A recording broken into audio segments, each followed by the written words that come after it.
አሁን ፈርዶብን የት እንደምደበቅ አንዳንድ ጊዜ መደበቂያ ስላጣሁኝ እንጂ የታለ ጳጳሱ ዝም ያለው ይላል። ያም ተነስቶ የታለ ምን ያለው ይላል። መቼስ ጳጳሳት ግደሉ አላል። እኛም ቀናችን እስከሚደርስ ነው የምንጠብቀው። መርገም በቤተ ክርስቲያን ይፈቀዳልን? ብፁዕ አባታችን ይህን ቅዱስ ሕዝብ ለምን ረገሙት? ከራሴ ጋር ነው በቃ ትግል ውስጥ ያለሁት ነበር። የኑሮ ትግል። ያው መኪናዋ እንደነገርኩ በእዳ ነው የተገዛችው። እዳ ማለት ያው የኔ 1 ሚሊዮን ብር አለ። ከዛ እዳ ጨምረንባት ምናምን የገዛናትና። ሰላም ጤና ይስጥልን። እንዴት አላችሁ? እንዴት ቆያችሁ? እንደተለመደው እንግዲህ አጠር ባለ ዝግጅት መጣሁኝ። ተከታተሉኝ ዘንድ ጋበዝኩኝ። ከዚህ ሪፖርት ልነሳ። የኢትዮጵያ ሰብአዊ መብቶች ያወጣውን ሪፖርት ኢሰመጉ እንግዲህ በምስራቅ አርሲ ዞን የተፈጸሙ የሰብአዊ መብት ጥሰቶች አጠናክሮ አቅርቧል። ወደ 37 ገጽ የሚሆን ዶክመንት መልካም ነው። በውስጡ እንግዲህ ምንድነው ከ2014 ጀምሮ እስከ ግንቦት 24 ድረስ የተፈጸሙ ጥቃቶች፣ ግንቦት 24 2018 የነበሩ ጥቃቶችን በከፊል አቅርቧል። እንግዲህ ሙሉን ለማቅረብ ተግዳሮቶች እንደገጠሙትም ዘግቧል። ተግዳሮቶቹ አንደኛ በአካባቢ በጥቃቱ አካባቢ የነበሩ ሰዎች ቦታውን ለቀው መሄዳቸውን፣ እንደገና ደግሞ ያሉትም ቢሆን መረጃውን በትክክል የመናገር ፍራቻ ስለነበረባቸው እንደዚህ አይነት ተግዳሮቶች ገጥሞታል። ግን ከሞላ ጎደል አቅርቧል። እንግዲህ የሞቱትን፣ የተገደሉትን፣ የአካል ጉዳት የደረሰባቸውን በዝርዝር በስም ዝርዝራቸው እንዲሁም በፎቶግራፍ ጭምር አቅርቧል። በሽርካ በአሰኮ እንዲሁም በተለያዩ ወረዳዎች በጀጁ በስሪ የተለያዩ ቦታዎች የደረሱ ጥቃቶች እና ይህ ቢያንስ እንደ ሕግ ከሄድን አንድ እርምጃ ነው። ለማንኛቸውም ዶክመንቱን ማንበብ ትችላላችሁ። ከሞላ ጎደል አንድ እርምጃ ነው ብዬ ነው የማስበው። እንግዲህ በኦርቶዶክሳውያን ላይ ስለሚደርሰው ጥቃት እንግዲህ ስለ ጥቃታችን ካነሳን አይቀር አቡነ አብርሃምም እየሆነብን ያለው ምን አይነት ነገር ነው? የሰማዕታት ዘመን እንኳን ማለት የማንችለው በትክክል ስም ያልወጣለት ለመናገርም ወይንም ደግሞ ስም ለመስጠትም የሚከብድ ነው ይላሉ። ምክንያቱም በፊት ለፊት ገዳዮች አንድ ፊቱን አውጀው እንደዚህ ነው ብለው የማይሄዱበት ሁኔታ ስላለ ምን አሉ? እስቲ ትንሽ እንስማቸው። በክርስቲያኑ ሀገር በክርስቲያኑ ደሴት የክርስቲያን ሀገር ተብላ በምትጠራው በኢትዮጵያ ክርስቲያኖች በየቦታው ሰማዕትነት መቀበላችን ብቻ ነው። ይሄ ይገርማል። ይሄ ያስደንቃል። ምክንያቱም በሌላው ክርስቲያኖች ሰማዕትነትን ተቀበሉ ስንል ለጣዖት ስገድ አንሰግድም፣ እኔም ማመልከውን አምልክ አላመልክም፣ የኔን ሐሳብ ተቀበል፣ ከክርስትና ውጭ አልቀበልም፣ እማመልከው ሰማያትንም ምድርንም እኔንም አንተንም የሚታየውንም የማይታየውንም የፈጠረውን እግዚአብሔርን ብቻ ነው በሚል ነበር። ዛሬ ደግሞ ገዳዮቻችን ምን ብለው እንደሚገሉንም ቅጡ ጠፍቶብናል። በኢትዮጵያ ምድር የክርስቲያኖች መሞት፣ የክርስቲያኖች ሰማዕትነት መቀበል ምን ብለን ስም እንደምናወጣለትም ለኔ አልገባኝም። ዘመነ ሰማዕታት ስንል ስም የወጣለት ሰማዕታት የሰማዕታት ዘመን የተባለ ክርስቶስን ካዱ የሚሉ ስለነበሩ ነው። የዛሬዎቹ ደግሞ ወይ በግልጽ ቀርበው ክርስቶስን ካዱ አላሉንም፣ በእንዲህ አይነት ውጊያም ተሰልፈው ኑ እንዋጋ አላሉንም። ግን በያገኙበት ይገሉናል። በያገኙበት ነፃነታችንን የሚያሳጡን በስተዋል። ምን ማለት ነው? ምናልባት ለማሸማቀቅ፣ ለማስፈራራት ሁሉም ኦርቶዶክሳዊነት ሞት የሚያመጣ የሚያስከትል ከሆነ የተዋህዶ ልጅ መሆን በየቦታው የሚያስገድል ከሆነ ይቅርብኝ ይሄ እምነት ብሎ ሃይማኖት እየመረጠ እንዲሄድ ሃይማኖቱን እንዲያጣ በስውር ይፋዊ ባልሆነ እኔ ነኝ ይህንን እምነት ካልተከተልክ እገልሃለሁ ያልተባለለት ምን ይሆን ምስጢሩ? እንደሱ ከሆነ ገዳዮቻችን ተሳስተዋል። እንደሱ ከሆነ ፈታኞቻችን ተሳስተዋል። እኛም የሕፃኑ የቅዱስ ቂርቆስ ልጆች ስለሆን እኛም የእናታችን የቅድስት ኢየሉጣ ልጆች ስለሆን ኦርቶዶክሳውያን በሙሉ አትፍሪ እናቶ አትፍሪ ነው። ዛሬም የተዋህዶ ልጆች አትፍሩ ትላለች ቅድስት ቤተ ክርስቲያን። አንዱ አንዱን እያጽናና መከራውን በደስታ በመቀበል በመቋቋም ወደ እግዚአብሔር በመጮህ ለእግዚአብሔር የሚሳነው ነገር ስለሌለ እግዚአብሔርን በመጠየቅ ፈተናውን እንዲያሳልፈው በሃይማኖት በመጽናት እንድንኖር እንገደዳለን። አንዳንድ ጊዜ ሞትን በስደት ሞትን በከተማ ወይም በገጠር ሞትን በደጋ ወይም በቆላ ሆኖ ማምለጥ አይቻልም። አስተማሪ ነው። የዚህ ሳምንት መርዷችን መርዶው ከዕለት ወደ ዕለት የምስራች የምንሰማበት ናፍቆናል። ሰላም የሚሰፍንበት ናፍቆናል። ጦርነት፣ ዋይታ፣ ስደት፣ ሞት በቃ የሚባልበት ናፍቆናል። ለናፍቆታችን ደግሞ እርካታ እናገኝ ዘንድ ወደ እግዚአብሔር መጸለይ ግድ ነው። ሰሞኑን ሕይወታቸው ያለፈ የቆሰሉ አደጋ የደረሰባቸው ገዳም ላይ የተቀመጡ ሰዎች አይደሉ? ከራሳቸው አልፎ ተርፎ ስለ ዓለም የሚጸልዩ፣ ስለ ኃጢአተኞች የሚጸልዩ፣ ስለ ወገን የሚጸልዩ፣ ስለ በሽተኞች የሚጸልዩ፣ ለበሽተኛው ፈውስን እግዚአብሔር እንዲሰጥ፣ ዝናመ ምሕረቱን እንዲሰጥ፣ ምድሪቱ የተዘራባትን ዘር አብቅላ አፍርታ ለሰው ልጆች ምግብ እንድታፈራ እንድትሰጥ፣ ስለ ሁሉም ነገር ስለ ወንዞችም ስለ ማንኛውም ነገር የሚጸልዩ ያውም እናቶቻችን በሰማ ነው እነሱ ናቸው ያረፉት። እንግዲህ ሰማዕትነት ወይም ደግሞ በልዩ ልዩ መንገድ የሚመጣ መከራ ብንደበቅም ብንሸሽም ብንወጣም ብንወርድም የማይቀር መሆኑን አምነን የማይቀር ነገር ካለ ደግሞ ይህ ዓለም እንዳያታልለን በግዴለሽነትና በንዝህላል እንዳያገኘን የማይጨበጠው ዓለም የሚጨበጥ መስሎን ስንባዝን ስንወጣ ስንወርድ በከንቱ እከብረ ባይ ልብ ይዘን ጊዜያዊ ነገር አታሎን አወዳደቃችን እንዳይከፋ በተጠራለት በፊቱ እንዳናፍር የመንግስቱ ወራሾች እንድንሆን ጸሎት ያስፈልገናል።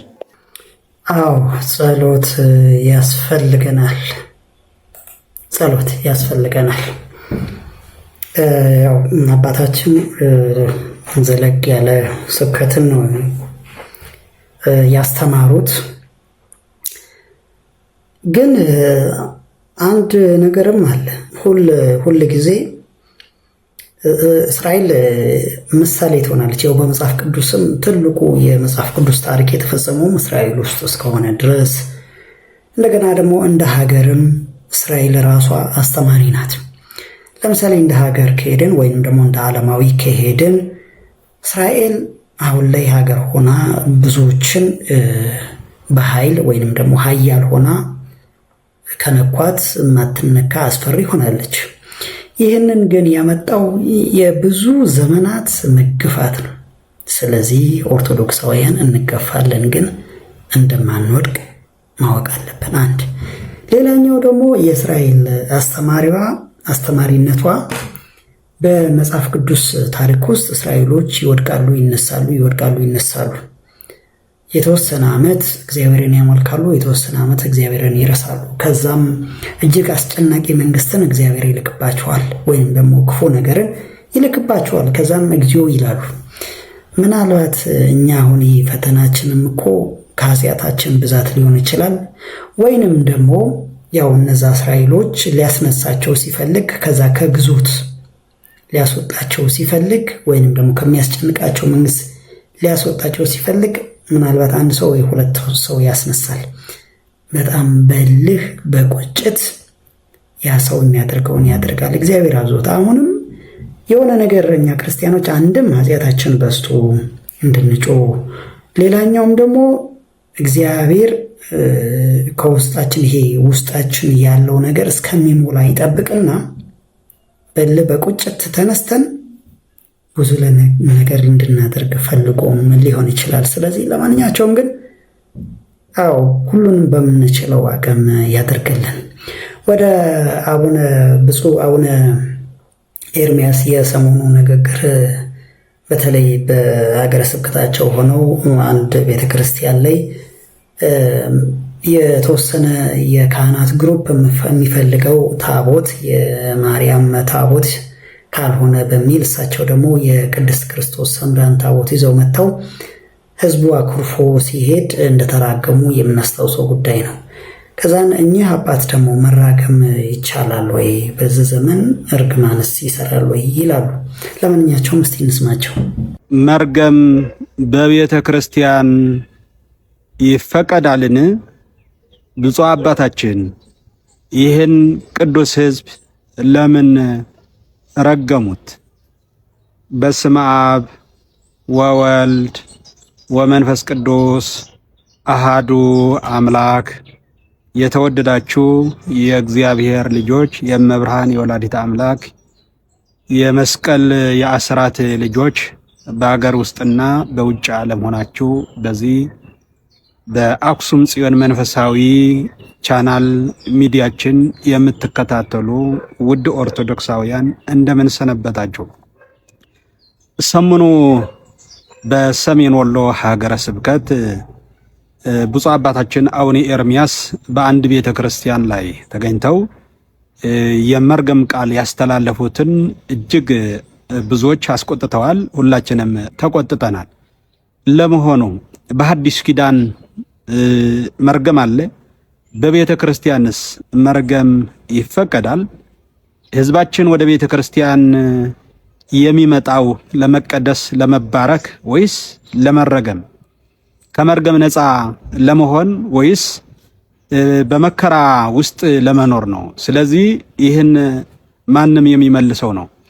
እግዚአብሔር አምላካችን መጀመሪያ ሁላችን ከመርገም ነፃ አድርጎናል።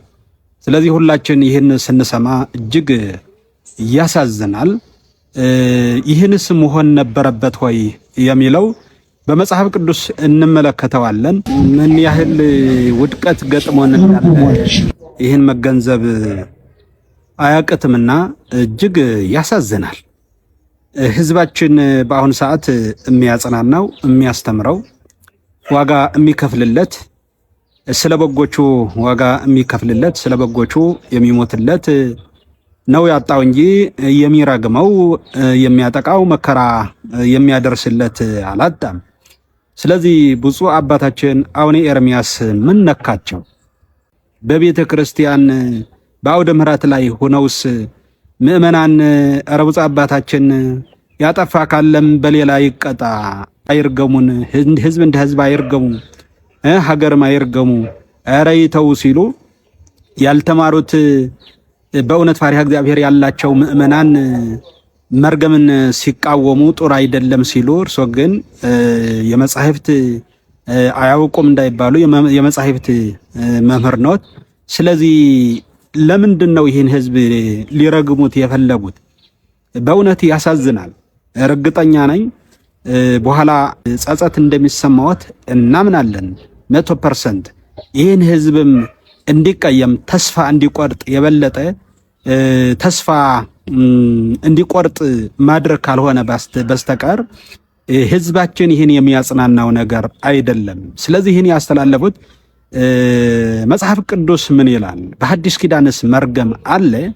ክርስቶስ እኮ ከመርገም ነፃ ለማድረግ እኮ ነው ከእናታችን ከቅድስት ድንግል ማርያም ከስጋዋ ስጋ ከነፍሷ ነፍስ ነስቶ በአጭር ቁመት በጠባብ ደረት ተወስኖ ተወልዶ በቀራንዮ መስቀል ተሰቅሎ ስጋውን ቆርሶ ደሙን አፍስሶ ከመርገም ወደ በረከት፣ ከኃጢአት ወደ ጽድቅ፣ ከሞት ወደ ሕይወት፣ ከጨለማ ወደ ብርሃን፣ ከሲኦል ወደ ገነት፣ ከሞት ወደ ሕይወት ያሸጋገረን ከመርገም ነፃ ለማድረግ አይደለ እንዴ ብፁዕ አባታችን? ታዲያ ይህን ህዝብ መርገም ይገባል? በአዲስ ኪዳን መርገም አይፈቀድም። ወንጌል ነው ንስሐ ነው እንጂ ይህን ህዝብ ዘራችሁ አይባረክ ማለት እኮ ብፁዕ አባታችን ራስዎትም ጭምር ነው እየረገሙ ያሉ። ዘራችሁ አይባረክ ሲሉ እርሶም የተገኙት ከህዝብ ነው። ሁላችን የተገኘነው ከህዝብ ነው። ከህዝብ ያልወጣ ወደ ህዝብ የተላከ ማንም መምህርም ጳጳስም የለም።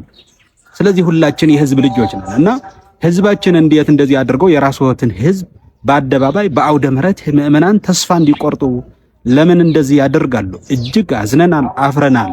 እንግዲህ ያው አንደኛው አባት ሌላኛውን አባት ያው ይገስጻል ያለ ነው እንደዛ አይነት። እኔ ግን አንድ ነገር እላለሁኝ እዚህ ጋር ማለት እኔ አላቅም ዲቴይል፣ ግን ጌታ ሐዋርያቶቹን ከተለያየ ቦታ ነው የሰበሰባቸው እና ሐዋርያቶቹም የተለያየ ባህሪ ነበራቸው። ለምሳሌ ጴጥሮስ ችኩል ነበር ይባላል እና እንግዲህ አባቶችም የተለያየ ባህሪ ያላቸው።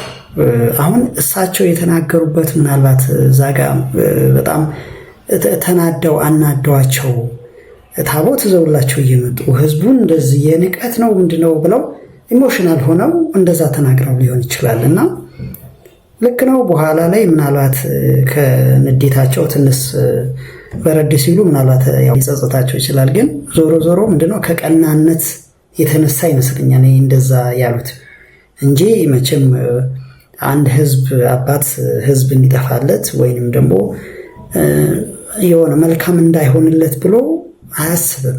ያው ከቀናነት አንፃር ነው ለምን እንደዚህ ታደርጋላችሁ ብለው ተናደው ሊሆን ይችላል። እንደዛ ብዬ ነው ማስበው እኔ።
ይህንን ለምን አመጣሁት መሰላችሁ? አንደኛው አጥቢያ ቤተ ክርስቲያን ገንዘብ ተርፎት ካህናቱ፣ ዲያቆናቱ ብዙዎቹ አስተዳደሩ ከፍተኛ ደሞዝ እየተከፈላቸው ህንፃ ኖሮት ህንፃ እያከራየ ብዙ ገቢ እያለው እንዲህ አይነት ወደ ገጠር ወጣ ያሉ ቤተክርስቲያን ደግሞ እንዲህ ጭርቁስቁስ ብለው ስናይ ያሳዝናል። በእውነት በጣም ያሳዝናል። ይሄ የፋይናንስ ስርዓት የቤተ ክህነቷ የፋይናንስ ስርዓት ካልተስተካከለ እኔ እንደውም ምዕመኑ ያው ግዴታ ሆኖበት የአስራት በኩራት ያደርጋል። ግን ፋይናንስ ሲስተሙ መስተካከል አለበት፣ የግድ ነው። በቃ የእግዚአብሔር ቤቶች በእኩል ሁሉም ቦታ ላይ መዳረስ ማለት አገልግሎት መስጠት አለባቸው። ለጥበቃም ይሁን ጥበቃ መመደብ ካለበት በስርዓት ቤተክርስቲያን መጠበቅ አለባት። ብቻ ግን ያው ያሳዝናል። እኔ የፋይናንስ ሲስተሙ ላይ ቤተክርስቲያን በጣም ብዙ ነገር ይሄ ሁሉ መከራ እየደረሰብን ያለው አንድም የቤተክርስቲያኗ የፋይናንስ ስርዓት ስላልተስተካከለ ነው። ከላይ ያሉት ጳጳስ ተብዬ ጥቁር ለብሰው ከፍተኛውን ብር ያጋብሳሉ። ያሳዝናል። ለማንኛቸውም የነገር ሁሉ ፍጻሜ ፍቅር አይደለ? የነዚህ የልጆች ፍቅር ልጆች አይደሉም፣ የነዚህ ሰዎች ፍቅር በጣም እንደው ይህን ዘመን ተስፋ እንዳንቆርጥበት ያደርጋል። እንዲህም አለ ወይ? ያው በእርግጥ ያው እንግዲህ መቼም እዚህ ሚዲያ ላይ የወጣ ነገር ሁል ጊዜ ያው ንፋስ ይገባዋል ይመስለኛል። እንደው በረከትም የለውም። ብቻ እንደው እግዚአብሔር ከልሏቸው ያዝናቸው፣ ደስ ይላሉ። እንደዚህ ብዙ ውጣ ውረድ፣ በተለይ ወንድ ልጅ መከራ ሳይሳካለት ሲቀር ብዙ ነገር ነው፣ ብዙ ነገር ያስተምራል። እስቲ እንከታተላቸው። ለማንኛቸው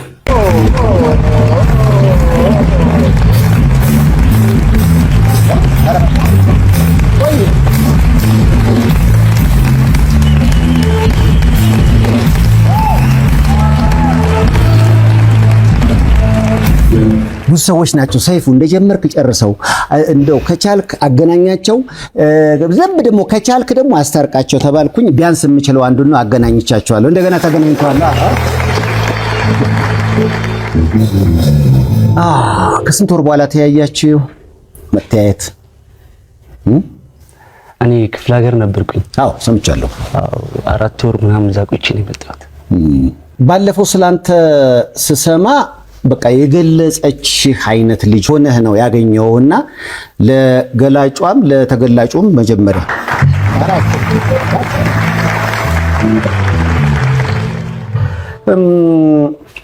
እንግዲህ ባለፈው ቃለ አየው ኢንተርቪዋን አይቻለሁ። ምን ተሰማ? ምክንያቱም በጣም ነው የምትወድህ ያንተንም ደሞ ወገን መስማትን ፈለግን። ብዙ ሰዎች በመላምት ደረጃም ትንሽ ፍንጭ ስላገኙ አገኙ ብዬ አስባለሁና ቤቲ እኔ ጋር ለመምጣት እዚህ ለመምጣት ምክንያቱ መጀመሪያ የለቀቀችው ቪዲዮ ነው። ከዛን ጀምር እስኪ እሱን አሁን ብዙ ሰዎች ሼር አድርገውታል፣ በሚሊዮን ታይቷል። እሱም ይደርሳል ብዬ አስባለሁ። እሱን ስታይ መጀመሪያ ምን ተሰማ? እሱን ነው መጀመሪያ ያየሁት ነበር። እሱ በቃ በጣም ነው የከፋኝ። ምክንያቱም እኔና እሷ የምናስበው ነገር ነበረ።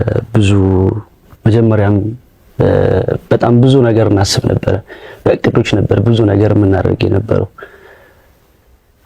ያው በመሀል ያ ነገር ሀፕን ሆነ። ብዙ ነገር አለና ያንን ቪዲዮ ሳየው በጣም ለኔ ከባድ ነው ስሜቱ። የምሬ ነው ማርያምን ምን ልበልህ እንጃ በጣም ውስጤን የተሰማኝ የምሬ ነው ማርያምን። እሷ ስላንተ አውርታ ጠቅም በቃ በጣም ትወዳለች። አንተስ? እኔም በጣም ነው ወዳት። ይሄን መስማት ነበር የፈለኩት። እንዴ